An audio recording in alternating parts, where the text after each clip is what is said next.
Hello there and welcome to Community Life. Here we talk with the community experts about their life journeys and learn from each other. And today we have a conversation with Scott Baldwin, ultrarunner, musician, product evangelist, marketer, and community builder. So, hello, Scott.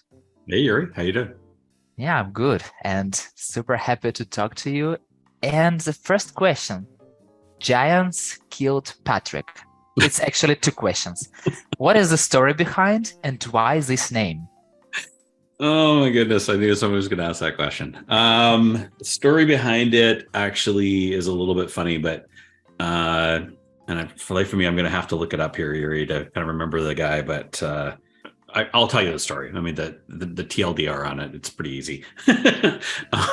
So I used to work as a musician professionally, and for years I worked on the side in between gigs for a music promoter that did large concerts. They're called Periscope at that time. They're now called Live Nation. They're part of Live Nation as a group. But one of the gigs we did was with the band Midnight Oil from Australia.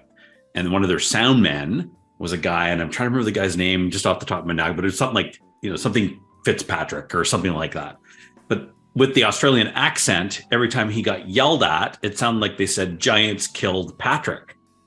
And I kind of wrote this down once as a band name idea because I just thought it was kind of funny, right? When I found out later that it wasn't really that they were saying Giants killed Patrick, they were saying something else about, Patrick, and it was the sound man. So that's where the name came about. That's the whole, I guess, the journey to the band name. The irony of that is I have a brother-in-law by the name of Patrick. And so everybody thinks that it's a play on actually my brother-in-law's name and some decision that I made, but yeah, that's not the reason for it. But yeah, that's where it came from originally. For the life of me, I cannot remember the guy's name. I probably can find the article again about him some point, but yeah. What is the story behind you starting your own band? Actually more so kind of maybe a COVID story. I think like part of like being a musician for so many years, working professionally, then playing in bands kind of part-time and stuff like that. I kind of started moving away from like the creative endeavors in my work. I got very focused on like work. I kind of forgot about the fun, if that makes sense, outside of that. And so in COVID, I decided to get back to writing music. And it started actually with me buying a little tiny keyboard. I mean, I've got it sitting over here in my office. And then it was like, well, maybe I've got a guitar here my kid used to play. Maybe I'll get a guitar and plug it into my Mac. And then it's like, I could maybe buy this drum set, which is now kind of behind me. And then before I know it was a keyboard, full size. And yeah, I think what I did is I was actually the motion of getting back to creativity. And so that was a missing part of maybe the important side of me that wasn't getting a chance to do stuff anymore. I mean, I kind of moved away from playing in bands. It just wasn't like the main, passion anymore, or maybe not even the main income source for that matter. This was a kind of a creative outlet. And the time we had, of course, in COVID would meant we were at home more. There was more time to do things. And so I slowly started recording stuff, put out an album in late 2021. And then I put out a few tracks since then, as I get time and stuff like that.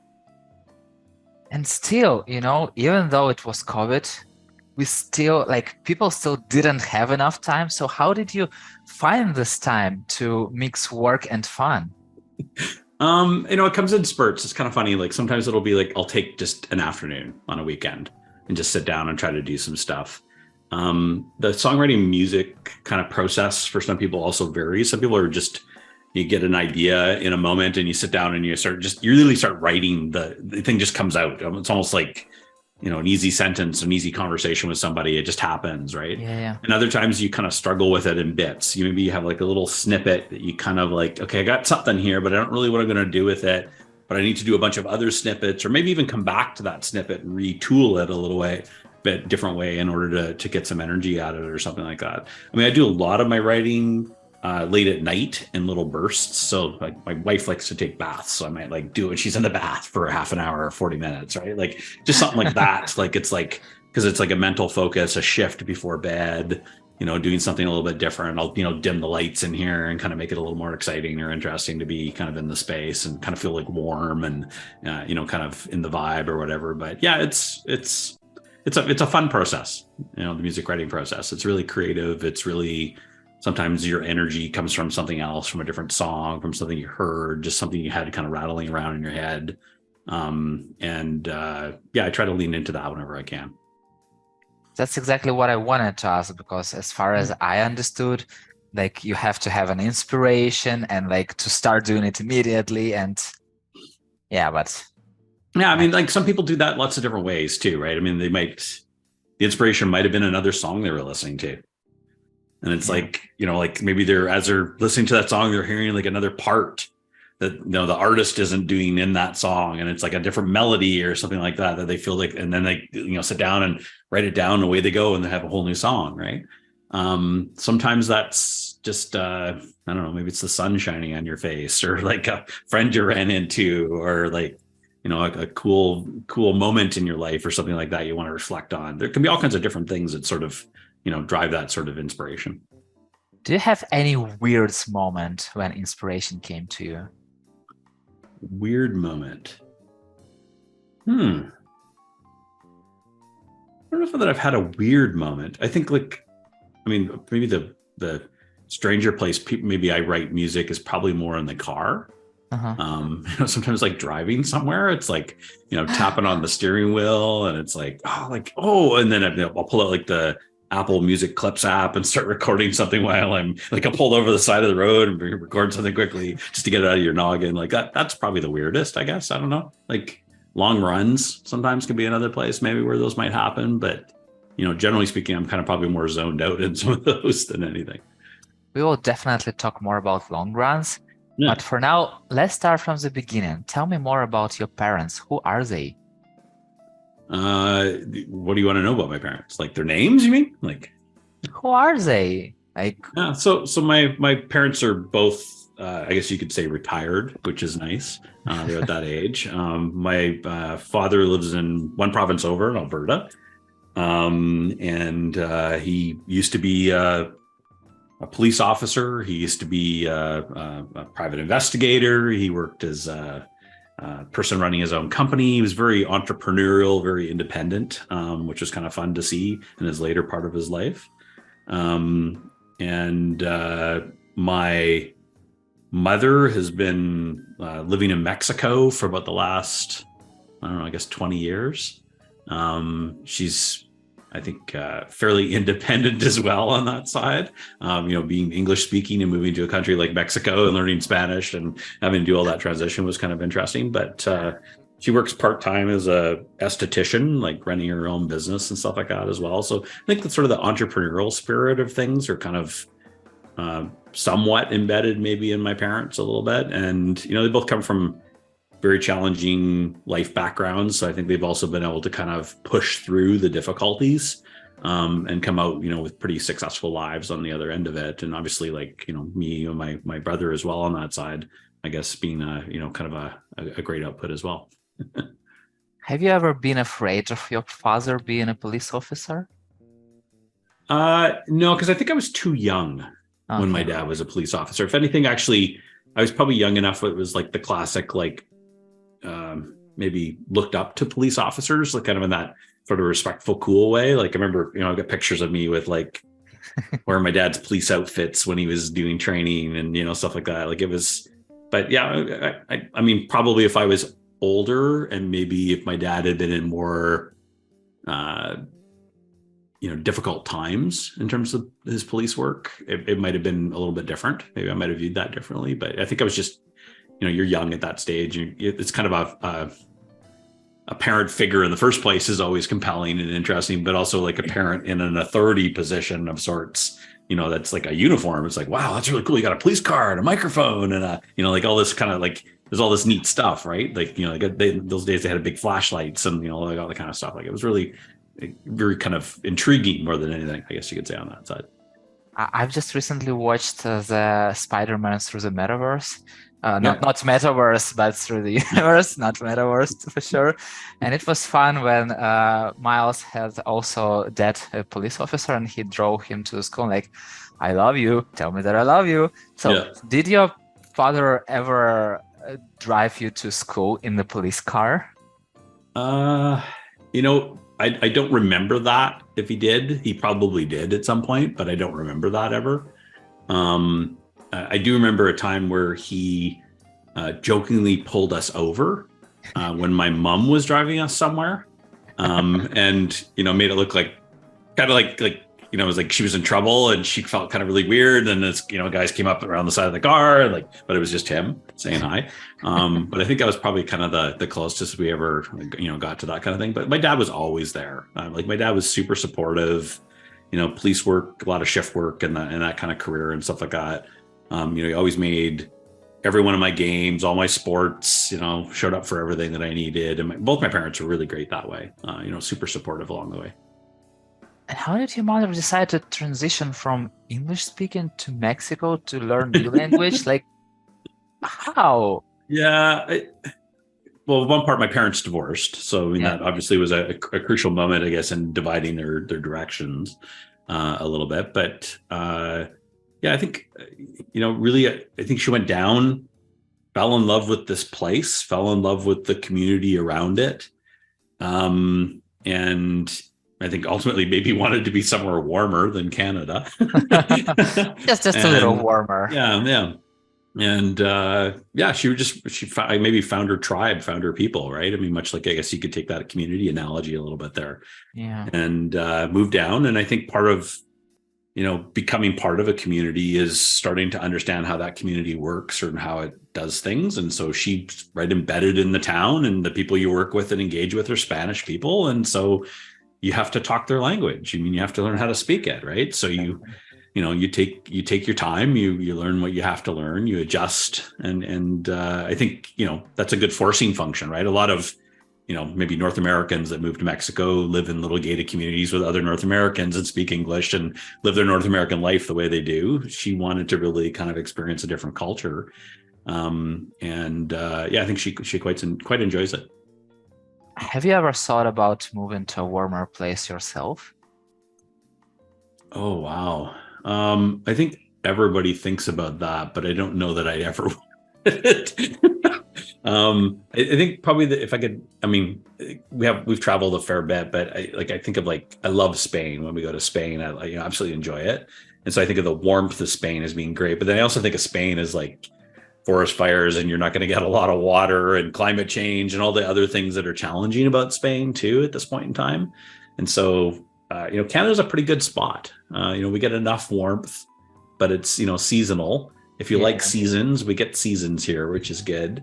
Very much like it's like your homeland, like with the Ukraine and stuff like that, very similar, right? And latitude, I guess you could say. Yeah. And so, I think warmth would be great, but I think I would get tired of all the sun, if that makes sense. I need a little bit of cloud. I need a little bit of snow and rain. I need other things that come with that. And I don't think somewhere like a California or Spain or something like that would give me enough variety more than anything. Yeah, totally. And from what age do you remember yourself? What age do I remember myself? I'm not sure that I actually know, because I think part of that is it gets clouded by what age do we remember ourselves in a photo. Yeah. So I have this really funny picture downstairs. I have pictures of myself as a little kid or a baby too, but there's one little funny picture downstairs of myself with my dad, and I'm sitting in a living room of a place my parents rented, and I'm having a sip of a beer. A little stubby bottle, and I'm having a sip of, and it's that kind of is one of those memory moments where I kind of remember it.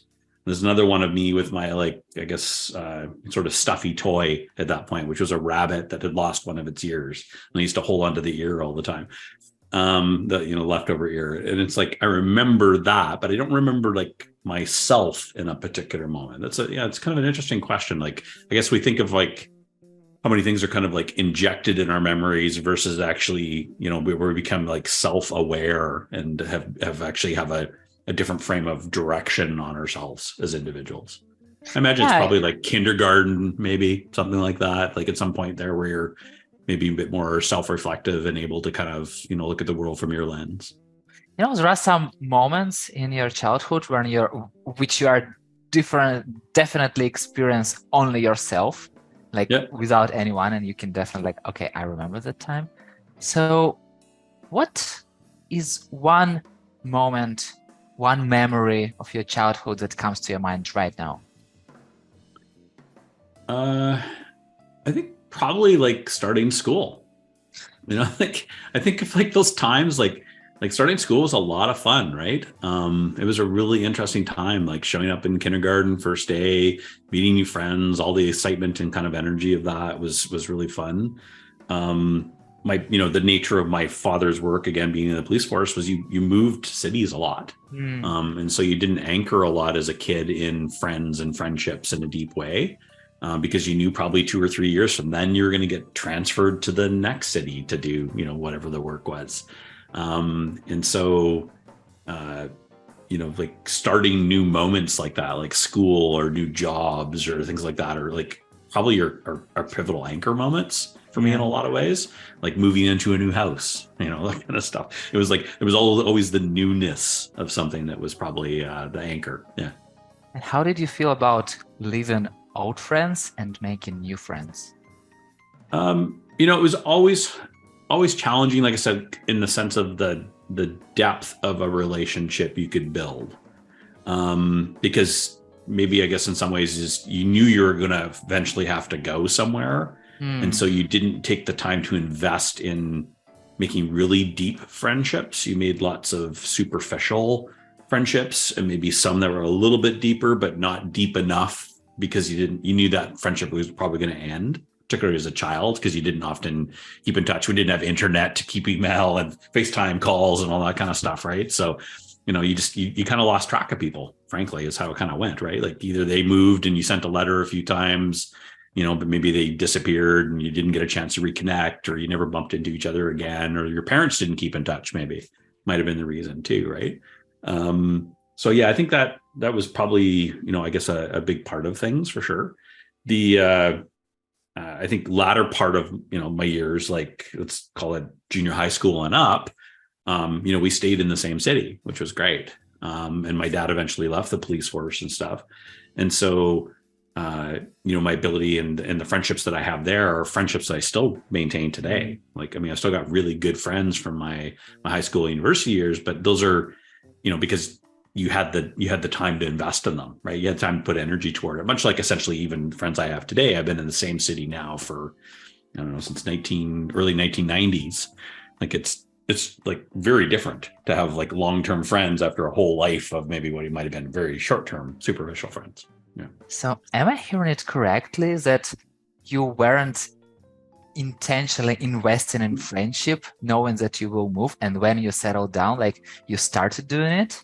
Yeah, I think you were cautious, if that makes sense. Like, I mean, that's just part of this. Maybe like, again, maybe it's the defensive strategy you take as a kid, right?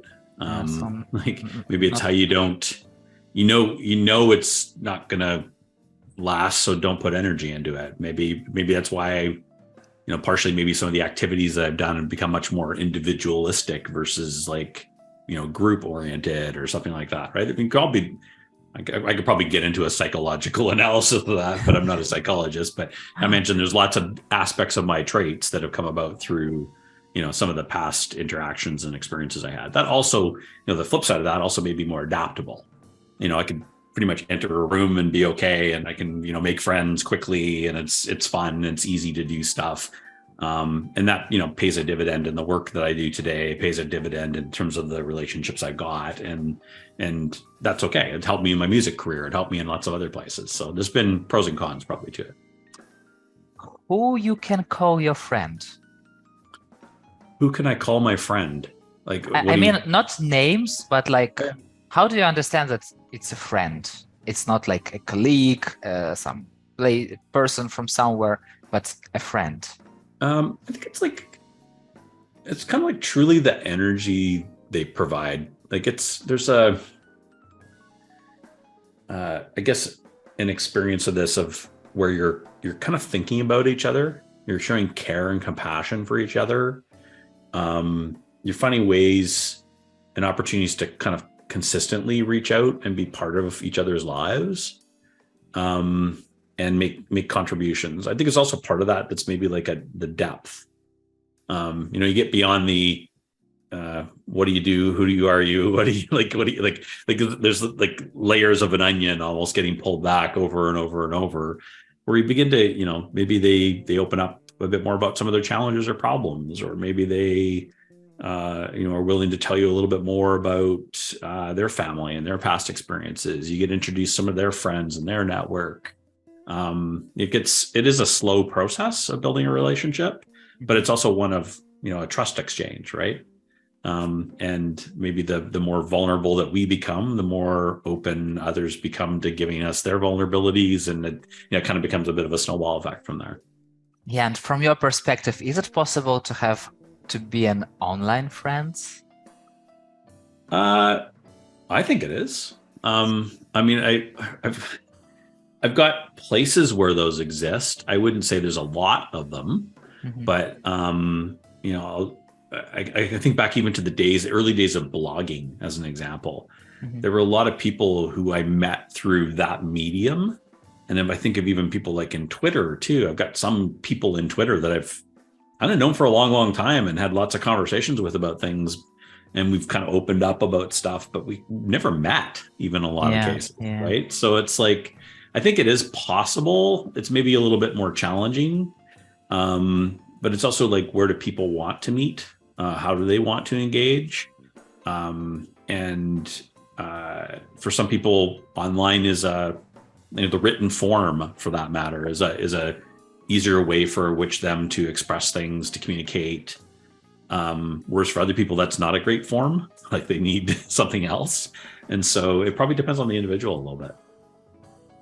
What animal do you associate yourself with? I don't.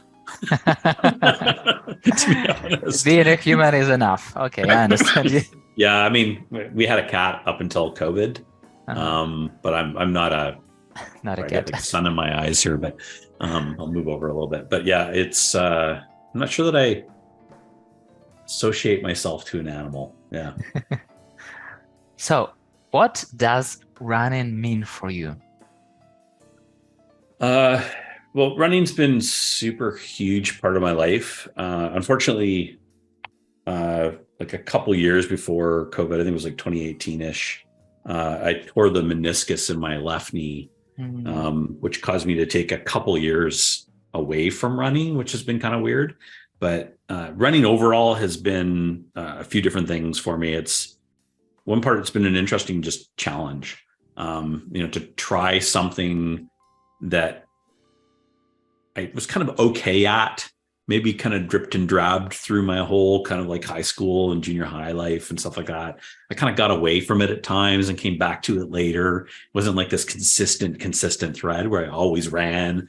I wasn't never like great, but I was always maybe in the like top 20% or something like that. I was a good mid-pack runner, maybe in some points in my running time. Never the guy on the podium with the, medals around my chest and, all the trophies in the closet and all that kind of stuff. But I think running for me has been representative of overcoming challenges in particular, and proving that I can do something with persistence, with effort, with a focused intent, if that makes sense. And so like, if I think of like my running journey, like, the first things were like, getting out and just running around the block. I might have started there, right? Like, oh my goodness, I could run around the block. This is great. And then it might've been like, oh, I went for a 1 kilometer run. Then I went for a 2 kilometer run. And I remember I used to like, here, you kind of got to know like, okay, if I ran to this place, that was roughly 2 kilometers. And then it was like, okay, if I ran from there to there, and then I walked home, okay, that was going to be roughly 4 kilometers. And then it was like kind of longer and longer. But when I started really getting into it, it was two pieces that kind of came up. One was like the pure enjoyment of just being outside. There's something about breathing fresh air, just from and being away from anything. And I don't run with music, as an example. I really just focus on like my breath and the tip tap of your toes, right, hitting the pavement or whatever it might be. And you kind of almost zone out. It's super meditative. You kind of forget about everything that you've been doing, everything that's been going on in life, all the troubles, maybe all the positive things, but all things that are keeping you busy. It's a total like kind of clear out space. And so as I progressed in my running, I got into longer distances and stuff like that. I mean, I'd go out for 4.5, 5, 6 hours on a Saturday, and I would just, somebody would go, so where did you run today? And I'd be like, honestly, I can't quite remember. Like I kind of remember I was on this trail, and I kind of went on this place, and I was on this mountain. I kind of the general gist, but you kind of lost a sense of time and space. Like you kind of just enjoyed the environment and I guess the energy it was giving you and stuff like that, right? It's been one of these things I think that's also helped me deal with like the stress of work and the stress of life. It's been a great reliever on that side. And obviously being like, fit and all the other kinds of things are a nice kind of benefit when you can get it on that end. But it's been great. Yeah, I wanted to ask at what point and how did you become an ultra runner? Was it just like add in, or it was like 5 kilometers and then like, okay, I will run 45 kilometers? Yeah. For me, it was probably a slow build. So I'll try to maybe in the classic hierarchy of runs is you do maybe a 5K race. That's maybe your first kind of one you go out for. And it's like, it's a good for a lot of people that might be 30 to 45 minutes of running, depending on what your pace is like. Some people might even do a 5K in an hour if they're really slow, and that's okay. But it's like the distance and overcoming that distance was kind of a fun moment. And then you go like 5K, what's this other thing called 10K? And then, maybe you do a 10K race, and that's, maybe some people that maybe an hour and a half, right? Or something like that. And you kind of go like, okay, maybe even like a fast person might do that in, 40 minutes or something like that. Like, but maybe that's your next stage and challenge. And then after a 10K, it was a half marathon, and my wife thought I was crazy, right? Like it was like, don't go do a half marathon. That's nuts. That's ridiculous. And I was like, no, but it's over here. Start line's like a few blocks away from our house, like over by the baseball stadium. Let's just go over there. We can do the race. It'll be fine. I'll finish downtown. You can meet me, so before, it's like a 21K, right? And then, or 21.1 really is like a half marathon distance. And then you decide you're going to do a marathon. That's 42, right? And so it's like, and then I sort of got into this next stage, and it was like somewhere in between around there. I also did like a 30K trail race. So it was the transition from running on a road with a group of people to running on a forest and a trail, right? And trail brings very different dynamic to it. One part is, just the ecosystem of the trail itself. You also got elevation gain and descent, which is very different to deal with in the course of a race. Like most marathon courses are relatively flat, maybe a little bit of downhill. But generally, even if they have uphills, they're not long, huge climbing kind of efforts, right? Yeah. And so I did a 30K race in Oregon. That was my first 30K trail race. And it was down in an area called, I believe it was Depot Bay in sort of the Oregon coast. And it was this absolutely ridiculously difficult race, but it was beautiful. Absolutely. Like, it was like, I walked away just like, wow, it was like, that's what I want to go do. I want to do more of these. How do I get better at this? And I kind of like, up to that point, had kind of, I guess maybe cobbled together my own training plan, thought I was going to be all great, got out there and just got pummeled basically, right? Like the hills were really hard. The heat killed me. I probably hadn't practiced nutrition. I didn't have any expertise in it. And got through it, but it was in a not bad time, but it was like I could have been a lot better probably, right? And so my next step was to go find a coach. And the coach I worked with was is based here in Vancouver. Her name is Ellie Greenwood, and Ellie's actually one of the preeminent ultramarathon runners and coaches in the world, really.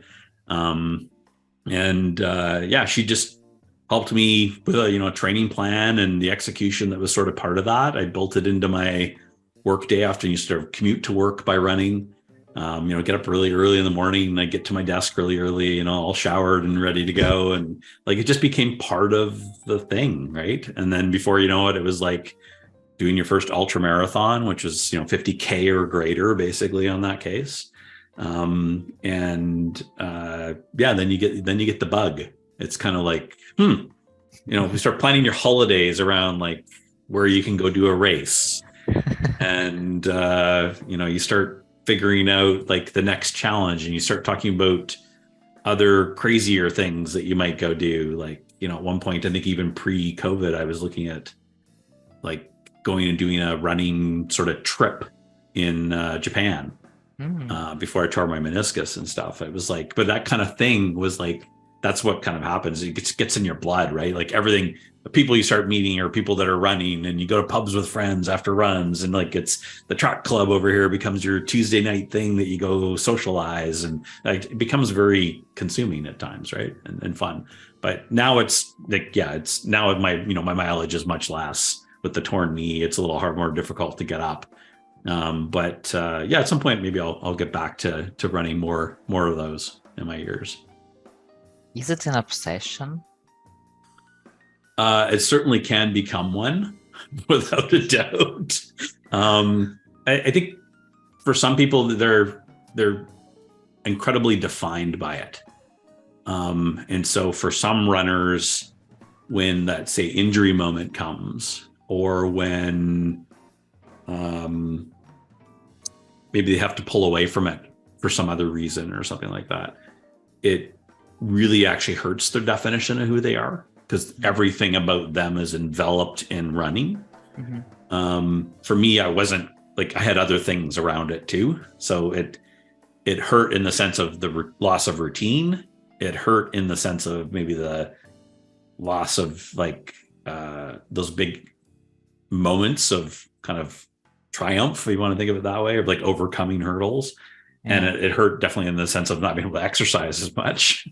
But my entire definition of who I wasn't embedded in being a runner.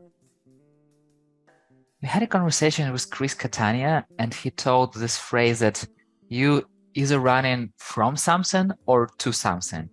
So from your perspective, are you running from something or to something? That's an interesting perspective. I don't know that that's every runner, but I think if I was going to put myself in one of those two buckets, I'd be running to something. So back to, and like towards a goal, right? Towards an outcome of some type, rather than away from something. Like I found it really fun to set a bold goal and say, could I actually do this?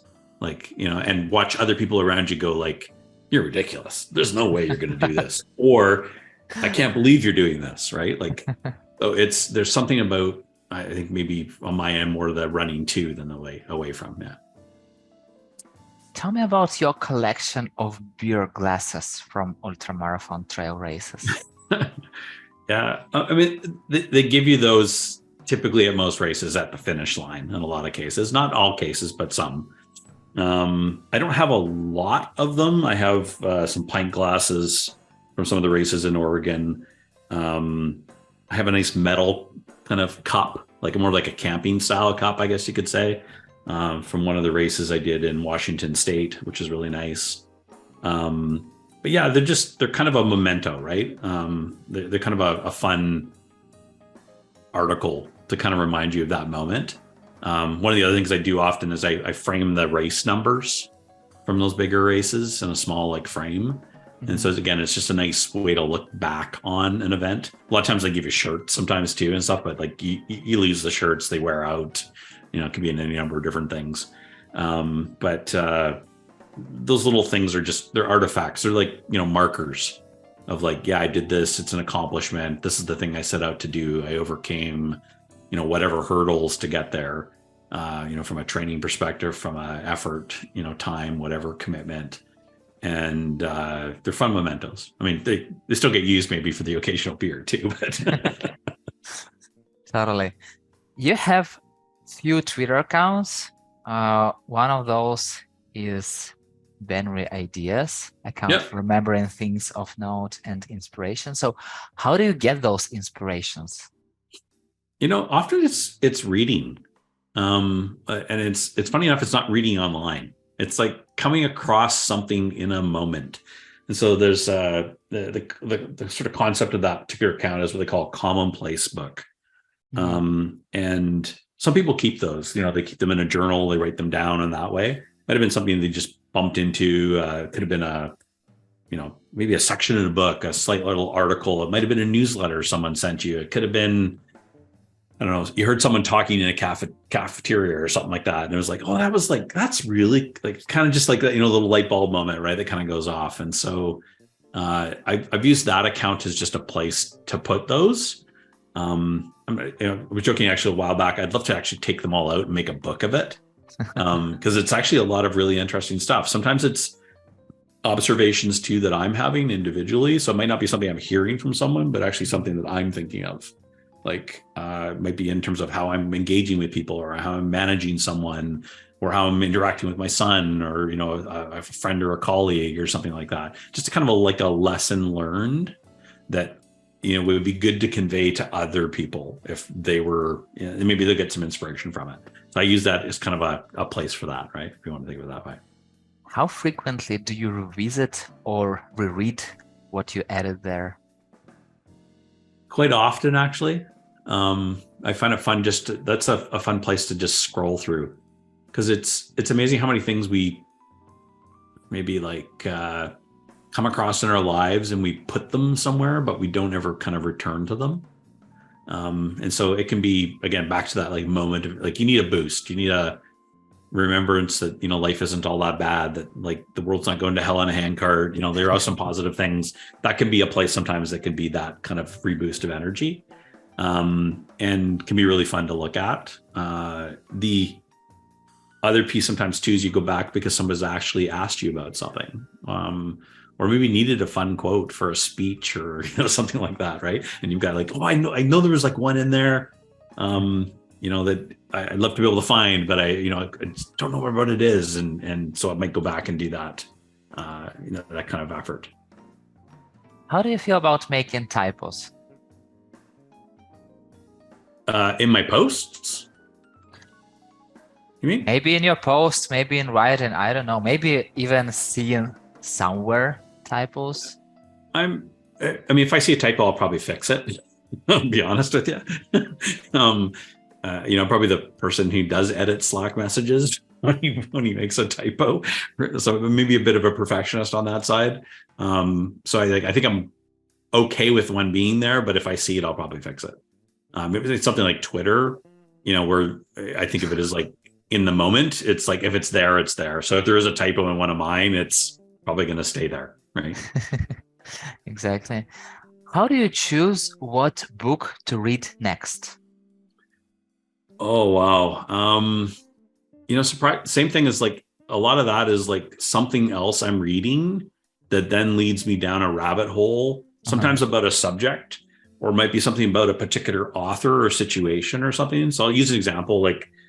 One of the books I'm reading right now is a book called Evicted, and it's a book about poverty in America. And it came about because I read a recent article with the author in it about the ravages of poverty, and in particular how such a rich country like the United States has so many people in poverty, and what actually fundamentally underneath that causes that. And this author, in his first book, which I'm actually reading, which came out a number of years ago, I'd never heard of the book before, talked about his experiences. He actually lived with impoverished people in Milwaukee for a whole long period of time, and rooming houses and in houses, and watch people get kicked out of their homes, and him being homeless, and really just going through this situation. But he also had gone through this in his early childhood. He got to see some of this, but didn't really understand the why behind it. And so, that article combined with a bunch of other things led me down this path of reading this book, right? So it can be that kind of piece. The other piece sometimes comes through a recommendation. And then sometimes it's, surprisingly, it might be a topical rabbit hole, I think is kind of the way I like to think of it, as and it's my music listening is kind of like this too. It's oh, I found this artist, I found this thing. And then before you know it, you're digging. And you kind of forget how many levels you've gone down. You even forget maybe some of the original things of how you ended up there. And that's where a lot of those things come from, for sure. I get very few, surprisingly, that come from recommendations. I don't really have a lot of friends that say, oh, you should go read this book. And if they do, I probably go, no way.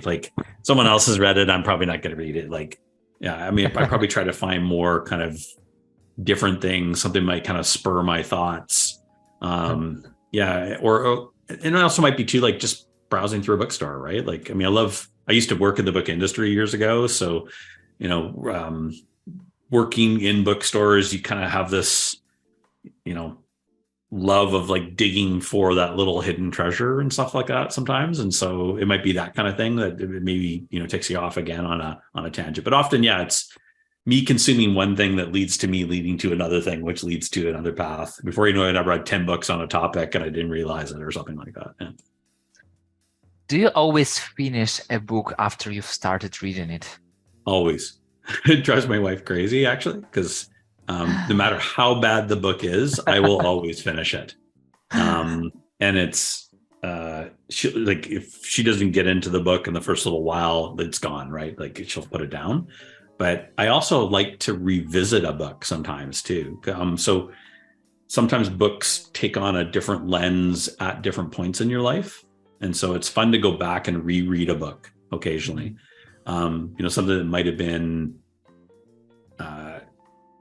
even not resonant with you, you know, at some point, because maybe it was you were just tired, you were overtaxed, you were busy with life, you know, like it wasn't at that moment, it didn't make sense for you. It sometimes can be a great opportunity to go back and relook at some of those, like classics, or classic literature is a great example of that, right? Like when I was in university, did I want to read another classic piece of literature after university? Probably not, right? Like, but you know, occasionally is a piece of classic literature interesting to come back to? Yes, it is. And you can maybe appreciate with a different lens. Is it only about good books, or you revisit bad books too? Oh, the bad books too sometimes. Yeah, yeah, definitely. Yeah. I mean, I'll use a really great example. There's one in my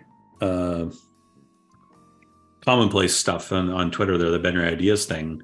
It's a quote from Evel Knievel, where he says, there are three mysteries to life: where we came from, why we do what we do, and where we are going to go. And that came from reading this Evel Knievel biography. And Evel Knievel, I don't know if you know Evel Knievel, but when I was a kid in the 70s, he was like the guy jumping the Grand Canyon on motorbikes. And it was like, he was the big thing, right? He was on like the Wild World of Sports every Saturday. And everybody used to love all the stunts and craziness that Evel Knievel was. But I picked up this book a while back and I just couldn't get into it. It was like a biography. I'm not a big biography reader typically. I find them kind of a bit pedantic at times. But this was a really fun read to go through, but it also gave me a completely different lens on this person you thought was really cool. It actually turned out to be quite an asshole. Like he just really wasn't very nice. He was a mean, evil man, you know, who was not great to his family and not great to his kids, and, you know, stole money from people and was kind of like a crook in a lot of ways. And so, you know, it was neat to go back and revisit that book in a different lens, right? I mean, maybe as a kid, you'd propped him up as a hero, and as an adult, you looked at him in a different place. Okay. What is your favorite ice cream? Any. I got it. I absolutely love ice cream. You'll probably find some Twitter shots occasionally, maybe on my tweets about ice cream, but yeah, I even make my own ice cream if I can. But my favorite one right now is actually a vegan chocolate one that's made at a local ice cream place called Ernest Ice Cream. And if I have to have ice cream, it's funny, I'm not like vegan by nature, but it's so good. They've like cracked the secret code on chocolate ice cream as far as I'm concerned with that one. And are you eating ice cream always or seasonally? Oh no, I'd eat it every day if I could. If my 50-year-old plus body would like it more, I'd probably eat it more often. But yeah, like life's too short to not enjoy ice cream. Yeah, totally. And I saw your post in 2020 that after a tough few months of illness, we had to put our cat down. Yeah. So how did you feel that day? I mean, I was sad, but like our cat, you know, just wasn't holding food. So it was like, you know, unfortunately, like better for the cat maybe at that stage than anything. But it's funny, like animals haven't been a big part of my life. And we had this cat when we moved into this house. And it was adopted and had I guess for lack of a better word, like a fun personality. And so losing that personality was a little bit weird. And I felt like, I've got a couple of pictures of where the cat in the last couple days kind of maybe almost like knew that he was on his last days. And so kind of spent time like coming by and visiting and hanging out in my office. I've got a shot of him kind of like sunning in the sun here off the windows. And like, yeah, it's, I guess interesting in that side. But yeah, I mean, animal was a moment in my life rather than maybe something I've been kind of defined around. So it's a vacancy. But at the same time, like I think any person that dies in your life, eventually you kind of pass on and you move on, and they had an influence in a moment, but they're no longer there every day. Maybe you don't think about them every single day until someone like yourself pops up in a question or you see a picture somewhere, right? Yeah. Totally. Do you have animals now? No, none. And probably no plans to get one either. How come? I think like one part, like we were talking about this actually on the weekend, my wife and I was like, it'd be fun to have a dog as an example, but dog is like having another kid. I don't really want another kid. Exactly. And if I think of a cat, it's like, yeah, it's great, but then I guess like it's just more another thing to take care of. And I don't know that I actually at this stage want more things to take care of. Yeah. Are you the one who usually takes care of animals? No, I think we all kind of split that up pretty well in our house. Yeah. I'm asking because in my family, I'm the one. So there's always somebody, right, who gets the short stick, you could say. Yeah, it's usually a kid who wants an animal, and then you are who doing all the stuff for this animal. Yeah, the kid never does it, right? Yeah, the kid wants the dog, and yeah, that's why we never got a dog, I think, in some ways. But yeah, no, I think we've always kind of split those responsibilities up pretty well. How many times you've been asked to watch Love Actually, and how many times you really watched it?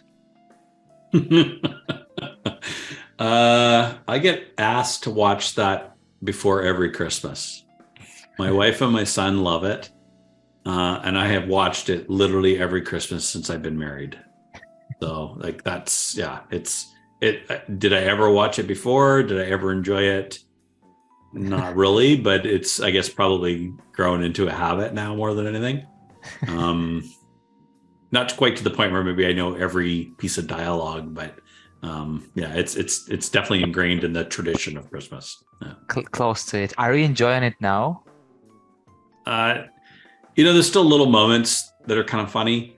I think the Hugh Grant thing, getting out of the car at the end, trying to find the house, was pretty funny kind of moment, just how he interacts with people. But a lot of it's so sappy and gross. Like it's just, it is what it is, right? But still, do you have your maybe favorite quote out of this movie? No. Okay. No. Finish the sentence. A group of product management folks entered the bar. And they all try to figure out who's going to what drink. I don't know. I guess something like that. Yeah, it's just question, based on your post, if you got a group of product management folks together, what would be their topics you'd like to talk about? So from your perspective, what is the topic you'd like to talk about in this meeting? With a group of product managers? Mm-hmm.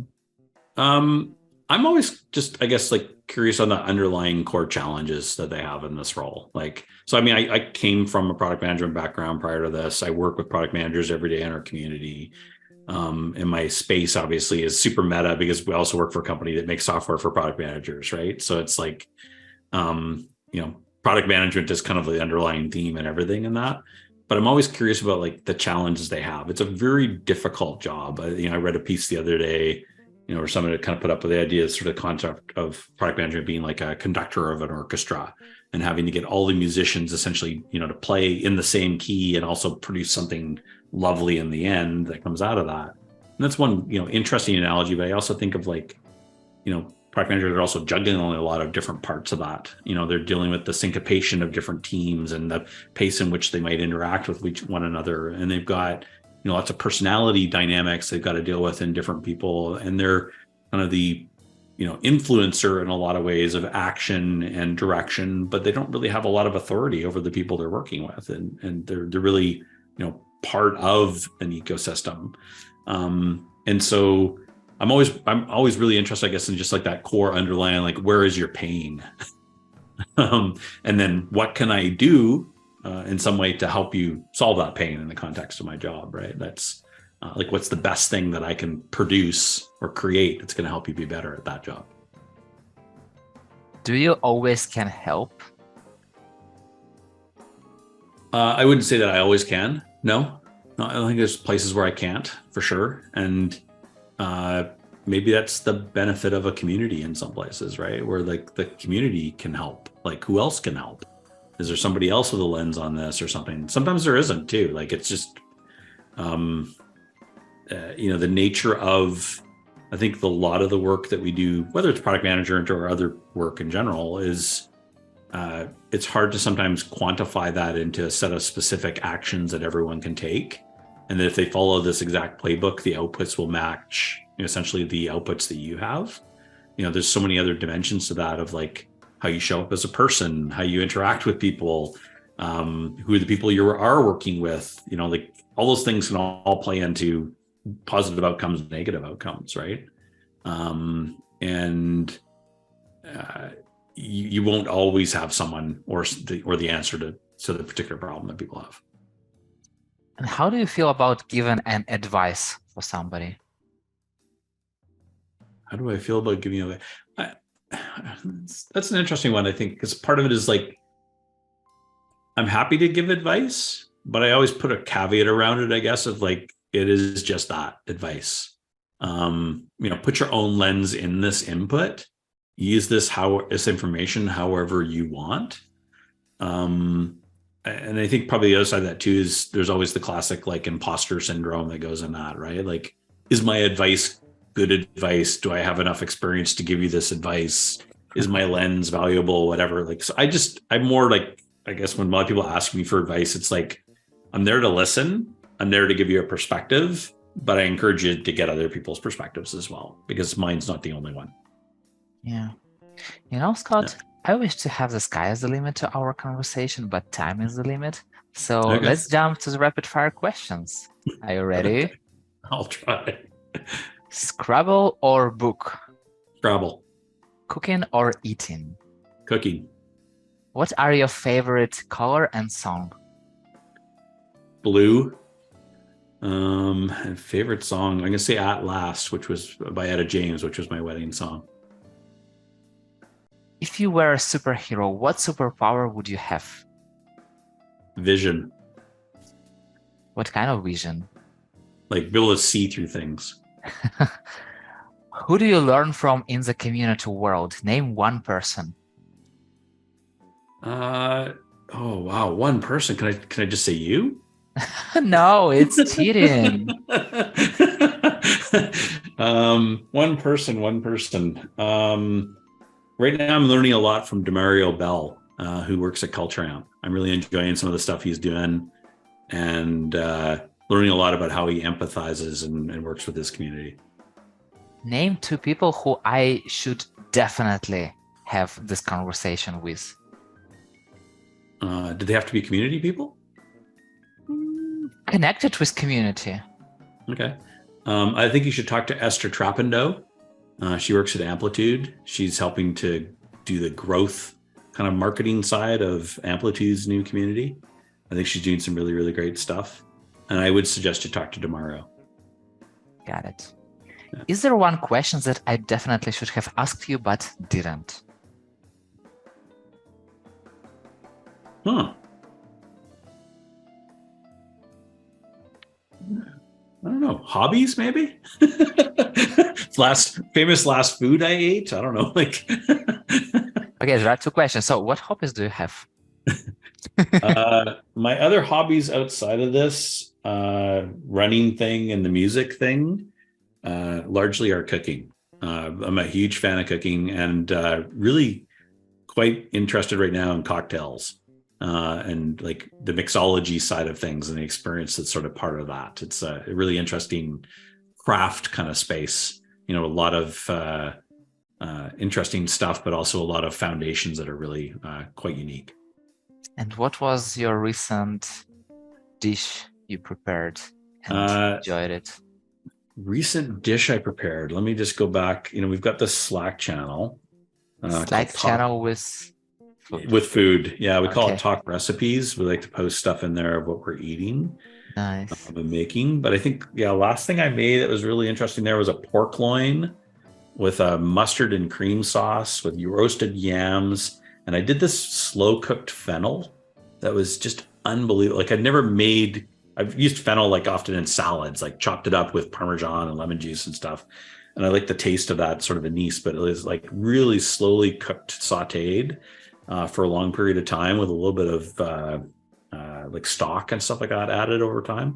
And it changed the complete flavor profile of this dish. It was so weird how it like became like from this licoricey anise to this like almost like citrusy, warm and sweet kind of nice complement to the other dishes. So yeah, that's maybe the last thing I made. Yeah, and where do you get recipes for things you try? Yeah, I love cooking. It's so much fun. And where are those recipes? Are you creating recipes yourself, or are you finding them somewhere on the internet or a device? It's a mix. We've got a huge giant shelf of cookbooks in our house. So some stuff I go back to that. Other times I'll do something like, maybe like type in the ingredients I've got in my fridge in Google and see what I can make. But the other side too is often it's just through the practice of craft, like the practice of the craft of cooking, if that makes. I'm at a point now where it's like if I've got a well-stocked pantry, some protein in the house and some vegetables, I can make dinner no problem. Like I don't need the inspiration. Like I feel like I've kind of gotten to the like understanding of the craft well enough. The salt, the fat, the acid, and the heat, is kind of the example. I know how to combine each of those things to make a flavorful meal. I can, I feel like I could be on one of those cooking shows where they give you the mystery dish that you pull out, it's like, you got 30 minutes to make, dinner for 4 people that's got these 5 crazy things. It's like, yeah, no problem. Like I could do that. Here's what I'd make. So yeah, that's kind of the fun part, but it's fun going back to a cookbook sometimes, simply for the inspiration, right? Like, or trying something different, or maybe, pulling a different ingredient out that maybe you don't normally work with, like you go and buy or something like that, or trying a different culture cuisine. Is really fun too, that way to deep dive. Where is your love to cooking from? I think my love of cooking is because of my love of eating. So that's probably it. But like my wife's a fantastic cook. And I had grandparents that cooked and stuff like that too. So I think being around food and the social aspect of food too is so important. So like having like a great meal with a great group of people is like, can be transformational, right? Like in terms of how it works and stuff like that. So yeah, but it definitely probably comes from my love of eating more than anything. It's like maybe a bit self-serving. I understand. It's a great topic for the volume 2. So I feel like we have a lot of things to talk about more. And for now, thank you, Scott, very much for your time. And it was so nice to finally meet you, let's say kind of in person, and to get deeper into your life, because I enjoy you so much as an expert, and you're a very outgoing person in communities. You're always there to help. You're always there to share your experience. And, always when I'm talking with people, I have some picture in my mind. Yeah. And you're even better than picture I had. Thanks. So yeah, thank you very much for being so open, for being so, I had a lot of fun with you talking to you today, a lot of laugh, a lot of fun. So let's reverse this sometime. Maybe I can interview you. I'd love to. Just when you're ready, I'm ready. Okay. Sounds good. So Scott, thank you very much, and see you in the community world. All right. See you later. And thank you so much for listening. If you like the show, hit the like button or 5 stars and share it with your friend. That's it. We're done. See you in the next episode.